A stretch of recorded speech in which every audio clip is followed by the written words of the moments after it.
इस डिजिटल दौर में सबसे बड़ी मुश्किल जानवर लेना। व्लॉगिंग के जरिए एक कमाने का सोर्स तो निकला, चलो अच्छी बात है कि इन निकम्मों ने कमाना शुरू कर दिया, लेकिन क्लिक बेटिंग, कमीशन लेना और इसके बाद जानवरों की बेजा प्रमोशन करना, इतना हिसाब किताब और इतनी देख रेख तो वही रखता है कि जिसका कोई बहुत बड़ा स्टेक या इंटरेस्ट। इन ब्लॉगर्स की मार्केट पावर का अंदाजा यहाँ से लगाया जा सकता है कि मंडी के बावले जैसे लोगों के पास मंडी की प्लॉटिंग का ठेका है और इनमें से बहुत से ब्लॉगर्स अब फार्मर्स बन के बैठे हुए हैं। और ये व्यापारी भी कोई इनोसेंट नहीं है, इन्होंने इकोनॉमी विद इन इकोनॉमी बनाई है। ये व्यापारी इस क्लिप में कह रहा है कि हमें तो नस्ल का नहीं पता था, ये बात तो हमें खरीदार ने बताई है। ये ब्लॉगर्स दौड़ दौड़ के मंडी जाते हैं और व्यापारियों के मुंह में माइक ठूसते हैं, because it's all about commission.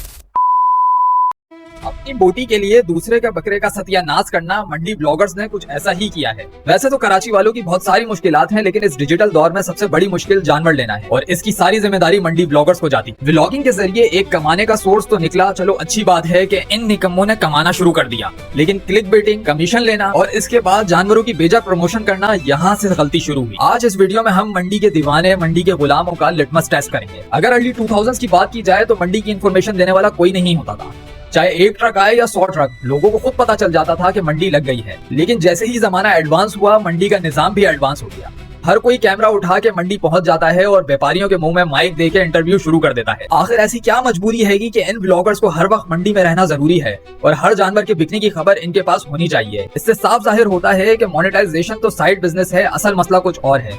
जाहिर है इतना हिसाब किताब और इतनी देख रेख तो वही रखता है कि जिसका कोई बहुत बड़ा स्टेक या इंटरेस्ट। इन ब्लॉगर्स की मार्केट पावर का अंदाजा यहाँ से लगाया जा सकता है कि मंडी के बावले जैसे लोगों के पास मंडी की प्लॉटिंग का ठेका है और इनमें से बहुत से ब्लॉगर्स अब फार्मर्स बन के बैठे हुए हैं। ये जो ब्लॉगर्स कम फार्मर्स बने बैठे हैं, इन्हें जानवर पालने तक की तो तमीज नहीं। घास खिलाने की उम्र में ये उसे दूध पिलाते हैं और फिर ये कहते हैं कि हम फोर्स फीड नहीं करवा रहे, ये उसकी ग़िज़ा है। हम किसी की तरक्की पे तनकीद नहीं कर रहे, लेकिन अगर किसी की तरक्की किसी का नुकसान करके की जाए तो तनकीद होगी। ये ब्लॉगर्स जानवर की प्रमोशन बहुत चालाकी से करते हैं। ये कहते हैं कि जानवर बड़ा जबरदस्त है, तगड़ा है, तो फिर व्यापारी के कॉलर तो खड़े होंगे, या साफ अल्फाज में कहूँ तो वो आपके मुंह को आएगा। आज से पहले शौकीन वो होता था जो जानवर महीनों पहले लेकर आए और उसकी खुद खिदमत करे, लेकिन अब शौकीन वो होता है जो इन मंडी ब्लॉगर्स के मुताबिक करोड़ों का जानवर ले या इनके रेट के मुताबिक जानवर ले। ये व्यापारी इस क्लिप में कह रहा है कि हमें तो नस्ल का नहीं पता था, ये बात तो हमें खरीदार ने बताई है। तुम लोगों ने हम लोगों को खराब किया, हमको क्या पता है नौकरी क्या है, कब्र क्या है। नहीं कैमरे वाले फिर कौन बोलता है? जो बेचारा खरीदार सारा साल पैसे जमा करके